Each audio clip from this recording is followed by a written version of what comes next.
Today, it's afternoon, and I'm thinking, I feel like soup. The weather is not super sunny. It's a little chill in the air. It's soup weather. So let me show you the easiest soup that I know. It's also my favorite at the moment. And if you know me, I'm a bit flaky. I have different favorites all the time. But this one is actually my real favorite at the moment. And we do this at the restaurant too, by the way. But this is, it's pretty much the same way. Here, I'm gonna not do the full chicken stock procedure. But I'll show you, it's gonna be pretty much just as good. So what you're gonna need, it's potato and leek soup, by the way. Potato, leek, potato, leek.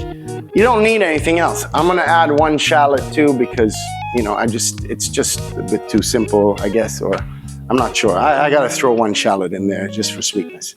Okay, potatoes, cut them up. Rough, they've been washed already. Look at that. Big pan, big pot. Potatoes, bang, rough cut. Leek. With leek, it's tricky because there's sometimes there can be a little bit of dirt stuck in the leek.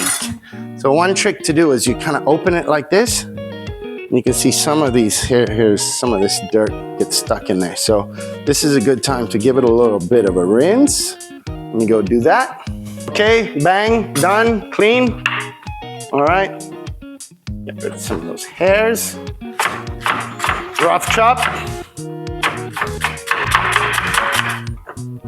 This time the table's not very soft.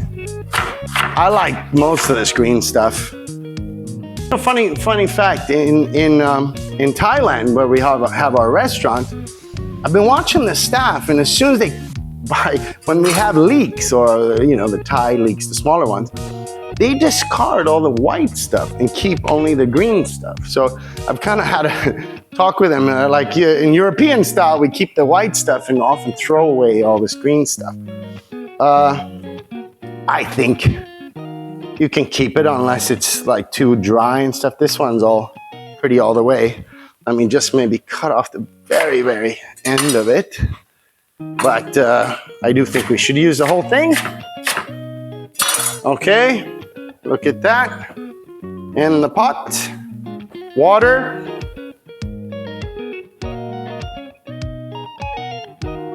Three ingredients so far. Now, I'm gonna complicate it. I'm gonna throw one shallot in there too. Why not? I just love shallot, right? I don't know. As soon as I see shallot, I just kind of try and include it in everything. The French call this soup vichyssoise, and they're known for serving it either hot or cold. I don't know. Cold for me tastes a bit. It tastes, especially if you have cream, a little bit of cream and stuff in there. When it's cold, it gets a little, what do you say, sticky almost, that I don't always like. I prefer it warm. But hey, you make it yourself and you decide. Try it cold. If you don't like it like that, heat it up. You know, no big deal. It's not so serious. Don't be so serious. So, clean up your mess. Oh, another trick that I kind of almost forgot to do here, which is also good. When you're cooking, take a bowl and just put it on the counter. When you have that, and as you're cooking, this is your garbage can. Garbage can, it simplifies everything. Otherwise, you're constantly running and dumping things in the trash. Everything feels so difficult. No, have a little bowl, and then as you go, you just dump your crap in there. Okay, insider tip for home cooks. Okay.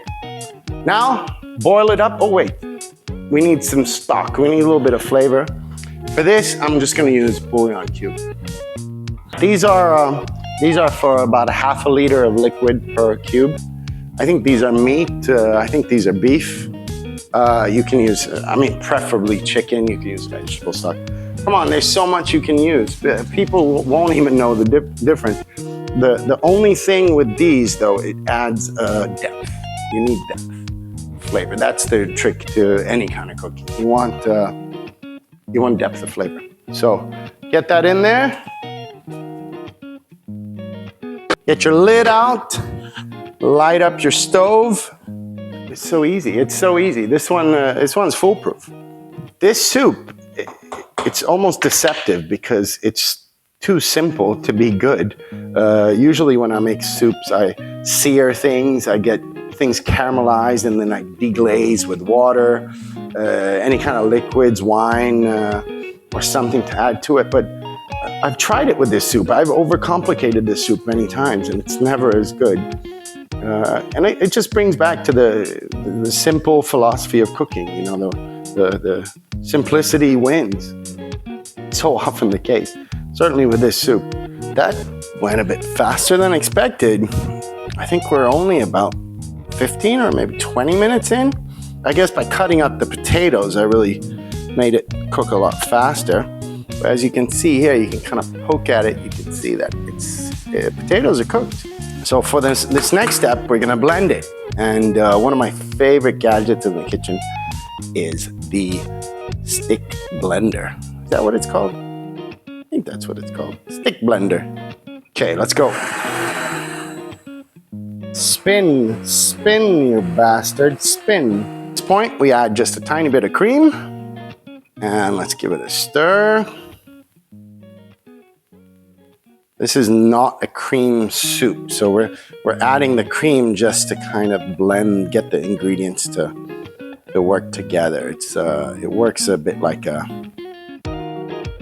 unifier of flavor here. So like this. Now to make this taste good, it's got to keep boiling. It's not done yet. Don't rush it. Once you put the cream in there, it's got to keep simmering. You know what? I'm gonna add a little bit of salt too. Maybe we can do that now, just to see.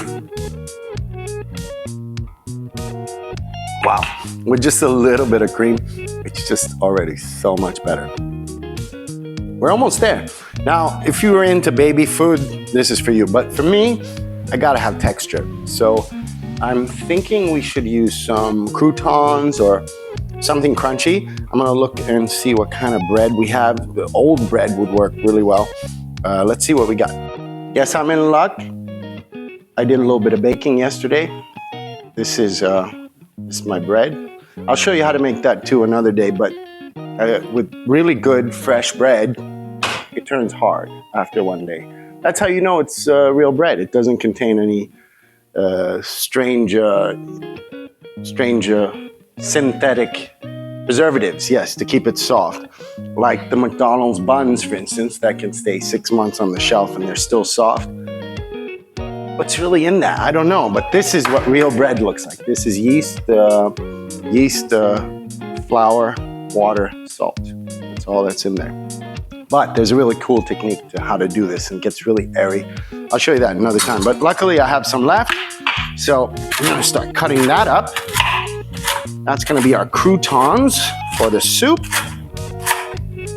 All right, look at that. We got some cubed bread. I'm gonna flavor that really nicely, and that'll go on top of the soup. Oh my God, we got a meal. All right, check it out. This is what chefs do. We do this. It looks really cool. Practice that, and you probably have a really dirty kitchen first, but it's not that hard to do. Anyway, a little bit of salt on the croutons. Croutons. All right, let me do it again. Bang, bang, bang, bang. Don't go full heat when you do this stuff, because then it starts burning and smoking. You get little black particles everywhere. It's no good. Take your time. Relax a little bit. You'll get there. You'll get there. All right, let's plate this bad boy. Here we go. Bigger ladle would be better, but try not to dirty up the whole plate here. That's the secret. Then you gotta wipe it off. So here we go, a little bit of that. And there you have it. A couple more croutons, why not?